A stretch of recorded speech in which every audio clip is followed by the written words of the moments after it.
Hello दोस्तों, आज हम अध्ययन करने वाले हिंदी साहित्य के एक महत्वपूर्ण कवि रघुवीर साय जी का जीवन परिचय। तो चलो शुरू करते हैं। रघुवीर साय जी का जीवन परिचय। प्रयोगवादी कवियों में रघुवीर साय जी का नाम विशेष महत्व रखता है। इनका जन्म 9 दिसंबर को लखनऊ में उत्तर प्रदेश में हुआ। इनके पिता का नाम हरदेव साय था, जो साहित्य के अध्यापक थे। इनकी माता का नाम तारा देवी था। इनकी आरंभिक शिक्षा लखनऊ में ही हुई थी। यानी इनके पिता का नाम हरदेव साय, माता का नाम तारा देवी था और इनका जन्म 9 दिसंबर 1929 को लखनऊ विश्वविद्यालय में ही 1951 में उन्होंने अंग्रेजी साहित्य में एमए किया। अंग्रेजी भाषा में शिक्षा प्राप्त करने के बाद भी उन्होंने अपना साहित्य हिंदी भाषा में ही रचा। यानी आगे बात करते हैं इनके संपादन की। ये नवभारत टाइम्स तथा दिनमान साप्ताहिक पत्रिका के संपादक से जुड़े रहे। कुछ समय तक ये आकाशवाणी में हिंदी समाचार विभाग से भी जुड़े रहे। इन्होंने प्रतीक एवं कल्पना जैसी पत्रिकाओं के संपादन में भी सहयोग किया। यानी इन्होंने नवभारत टाइम्स, दिनमान साप्ताहिक पत्रिकाओं में काम किया, आकाशवाणी में काम किया और पत्रकार और कल्पना जैसी पत्रिकाओं में भी काम किया।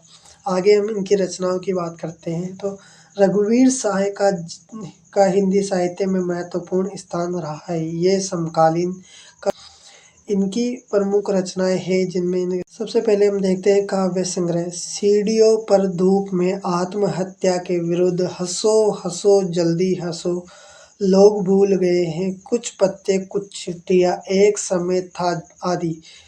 इन्हें लोग भूल गए हैं काव्य संग्रह के लिए सन 1984 में साहित्य अकादमी पुरस्कार से सम्मानित किया है।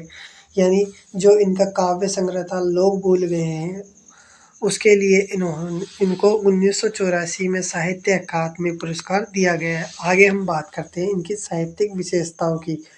रघुवीर साय हिंदी के साहित्यकार एवं पत्रकार होने के साथ साथ कथाकार, निबंधकार और आलोचक भी थे। उन्होंने अपनी कविताओं में समकालीन समाज का यथार्थ चित्रण किया है। यानी ये कवि होने के साथ ही साहित्यकार, पत्रकार, कथाकार, निबंधकार भी थे। इन्होंने अपने समय का सामाजिक वर्णन किया है। उन्होंने समकालीन समाज में व्याप्त भ्रष्टाचार, शोषण और मध्यवर्गीय जीवन कुरीतियों पर व्यंग्य किया है। यानी इनकी रचनाओं में हमें भ्रष्टाचार, शोषण और वर्गीय जीवन और कुरीतियों पर व्यंग्य देखने को मिलता है। उन्होंने अपने काव्य सीढ़ियों पर धूप में जीने की इच्छा की अभिव्यक्ति की है। यानी इनका जो काव्य है सीढ़ियों पर धूप में, उसमें जीने की अभिव्यक्ति देखने को मिलती है। आगे हम बात करते हैं इनकी भाषा शैली।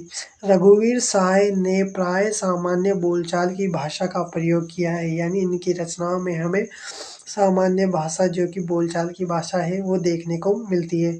इन्होंने अपने काव्यों में खड़ी बोली का प्रयोग भी किया है। इनके काव्य में खड़ी बोली का प्रयोग हमें देखने को मिलता है, जिसमें संस्कृत के तत्सम, तद्भव एवं विदेशी भाषाओं के शब्दों का मिश्रण देखा जा सकता है। इन्होंने अलंकारों और छंदों का भी सुंदर प्रयोग अपनी रचनाओं में किया है। यानी इनके काव्य में हमें संस्कृत के शब्द, तत्सम, तद्भव, विदेशी भाषाओं के शब्दों का मिश्रण देखने को मिलता है। इनकी रचनाओं में अलंकार और छंदों का सुंदर प्रयोग मिलता है।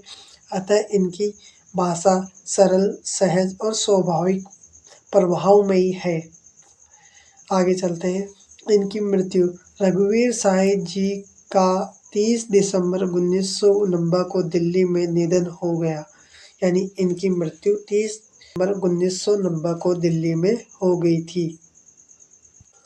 आई होप आपको वीडियो पसंद आई होगी। यदि वीडियो को पसंद आई तो वीडियो को लाइक करें, हमारे चैनल को सब्सक्राइब करें। धन्यवाद।